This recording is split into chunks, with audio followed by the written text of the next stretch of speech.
So, you know,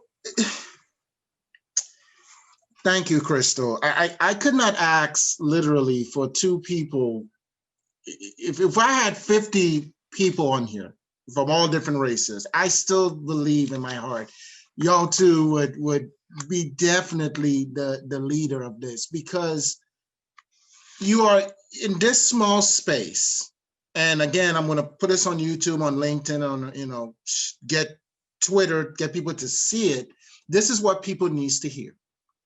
For too long, we have had, again, not discounting any other organization, but for too long, we've had people tiptoe around the nail. We have great people that come and say, hey, the nail needs to be removed. Get it out of here. But as far as someone to come in and say, look, here's the hammer, flip it over, pry it out, we can't. Now, Black Lives Matter has started it. Literally, they have. They have started that, and people have gotten hurt. They went out there to say, hey, enough is enough.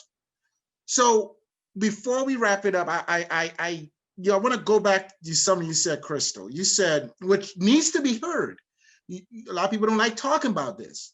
You said about interracial marriage, about how much pressure, pretty much pressure is in there as well, right? And I guess what I'm trying to say is when it comes to we have so much pressures when it comes to PTSD. And at the end of the day, it breaks you down. Like you talk about the two biggest things I think I would say that caused so much pivotal change. Well, three. The first one was four. The first one was and I can't remember what date, but the girls that were burned in that church. And I think it was the Selma. Is it Selma? I think you know what I'm talking about. The girls that when they were integration. Yeah, when they were trying to integrate, I think you were going to do something on that. Yeah, the church that was where the girls were bombed in that church. Yes. And then the second one that stuck with me the most is the incident with Black Wall Street. When I really found out what happened to that, I was like, oh heck no. You mean to tell me you kill people because of their economic status? They do that today. Are you kidding me? Are you kidding me? You can't. My friend could not drive her Mercedes to work because she would get punished in one way or another when they found out she was living a certain lifestyle. They do that today. And the third thing was the Tuskegee incident, right? When they knowingly gave the Black men the syphilis. Right. And of course the fourth thing today is what we see on the news and all the shooting, Trayvon Martin and all this stuff. Well, George Floyd is a major. It's a major incident that we're not even talking about as much as we really should, because what happened there is just insurmountable. That was slavery right there, reenacted. Oh, sorry, Stephanie. Yeah, George Floyd. George Floyd, yes. I thought Stephanie was saying something. Yeah. Okay. So and again, if I could just leave you with one thing, and I really need to know this. How can organizations like myself, what it is that you ask of us, especially today, Inauguration Day, that I would need to do, as other organization needs to do, so we can really start to go out there? I'm not talking about protesting. I'm talking about effective actions that you would like us to do, you like me to do. I would like for you to keep doing what you're doing. Okay. Put it out there. Okay. I think we need to speak out against oppression and suppressing our voices. I think that's important in corporate America, especially. We need to stop trying to keep us quiet, because this is how they hide and put their hands over their eyes and say it's not happening. But when they have to be confronted with it, to the very place they go to work, because it's happening to us at work, our suppression is happening, but they don't have to deal with it. Right. They don't have to be accountable for it. They don't have to deal with it because they got us to a place where we depend on them for our bread and butter. And that needs to stop right there. So we need to be self-employed. And when we're not, we need to be able to speak out about the oppression that's happening to us in the workplace. And we should not be punished for it. That's what affirmative action is all about. That's why people sue their companies.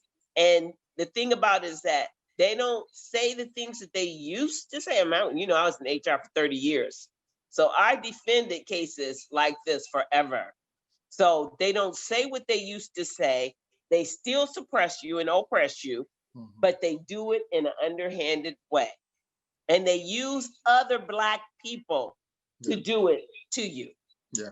So they hide behind it, and we need to be able to bring it out without the threat of losing our bread and butter. And if we are, then we need to go.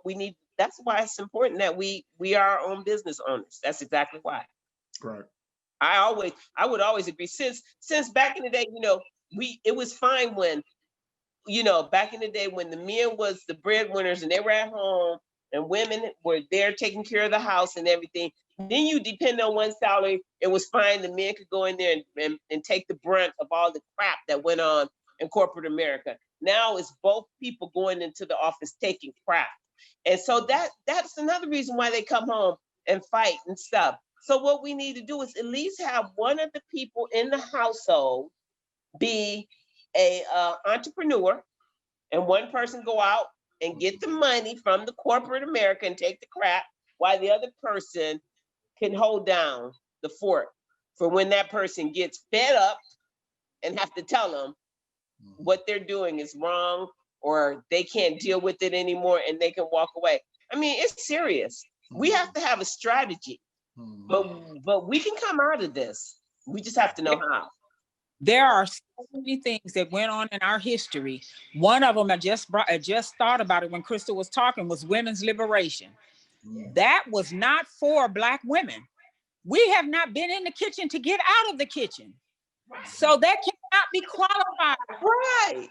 And we get behind all these women causes, and they don't even, they're not even related to us. And sometimes you find it hard to even explain this to your sister or your Black counterpart. Yeah. That doesn't have anything to do with you. Yeah. That's doing nothing but what do you call it? Watering down the laws that we're in to protect you. That's what that does. And so I say, just like John Lewis says, when you see something that's wrong, say something. Yeah. And that's what you're doing. Yeah. Well, and thank you, because and I would segue into what is going on right now. Right now, the action items for our organization is we're really aggressively moving, trying to reach out to this new government here, this elected government, this new administration, and the President Joe Biden, Vice President Harris, and let her know, like, look, I know you have a lot of people coming now, but we also coming, and we want to know, like, look, our message is strong, like you said. We are insisting our bylaws. Once we identify, we come up with the training, and then we give back. And besides the other things that we're doing, those are the three biggest things. And the one thing I believe, Crystal, is Prince said it, and I know we are Christians, but Prince said something many years ago that when he came out, he was on the news, he was talking about the music. That's why people ask him, well, why did you change your name to Prince? Why did you come to change? And so he had said something. He said, in America, you need to be able to be making money in your sleep. You need to be able to be making revenue in your sleep. And he wasn't talking about just getting up and go to work. He was saying you have to have something like a like he would say, your royalties. Your royalties need to be paying you in your sleep. And so, Krista, I understand, yes, working, have someone work, I work, have a organization. In about 2 weeks, I'm dropping my first book. I haven't published a book in years. Start publishing again, because I realize now more than ever, we need that have, like you said, I have a strategy. We need to teach this to the youth, but on both sides, not just Black kids, white kids, everyone, because they're the ones that we're going to be making this better. And then have that revenue come in so you can go out and do what you need to do and work effectively. You know, I want to be able, my goal, and I've said this from the beginning, God has showed it to me, I want to leave this organization for someone else. So if I die tomorrow, I am sure that person will come behind me and pick it up and keep going. That's how I set it up. And so now the people are on board. That's how, when we push that message out, it's like, look, we're just here to facilitate the movement. Then after that, we're gone. And so now, let's go, you know? And so once we start thinking like that, that's when the change will come in. Because again, I'm still a member of the NAACP. I'm still a member of veteran organizations. But the reason I created End Racism Forever, ERF, is because I wanted to see change. I didn't want to sit in a room and talk about change. Yeah, and that's the idea. I think that you should build the alliances and your allies and get people who will back you. Mm-hmm. You're correct, Steph, and that's what we're working towards now. And so we're going to see how serious people are, because again, this is like you said, I think it was Crystal and Steph, or you, Steph, this is not a quick fix. This is years. We're talking hundreds, 200, 300 years, because we need to start letting people know, and this is from me personally, if you're not willing to change the better humanity in any way possible, what you're doing is you're assisting humanity's downfall. And sooner or later, it's going to come back and bite you. And karma is real, and everything else, you know, as we know as Christians, we know is real. It's going to come back. It's going to come back. Now they're talking about the Roaring 20s. That's being mentioned now. You know, it's cyclical. So anyway, thank you. This concludes our second meeting. I said it was powerful. Thank you again. It was so powerful, Crystal and Stephanie. Thank you. You're always welcome. Please invite others, because, you know, this is the way we have to go. And the more people, even if they're scared to hear, they could just mute and just, you know, but they have to start to hear and start to act, because if they don't, they're going to be, yeah. So thank you again. And as always, I would like to say, you know, as I will leave you with this closing, you know, I truly hope you have learned something from each other and what we have to say here tonight, and will shape future discussions. And the last question is what are your best practices for you, not here, but what are your best practices for eliminating discrimination in our nation? And with that, thank you again. Enjoy your rest of the inauguration night. I know it's early there. It's late here. God bless y'all, and hope to see you again next week. God bless you. Thank you. All right. All right. Have a nice night. Bye.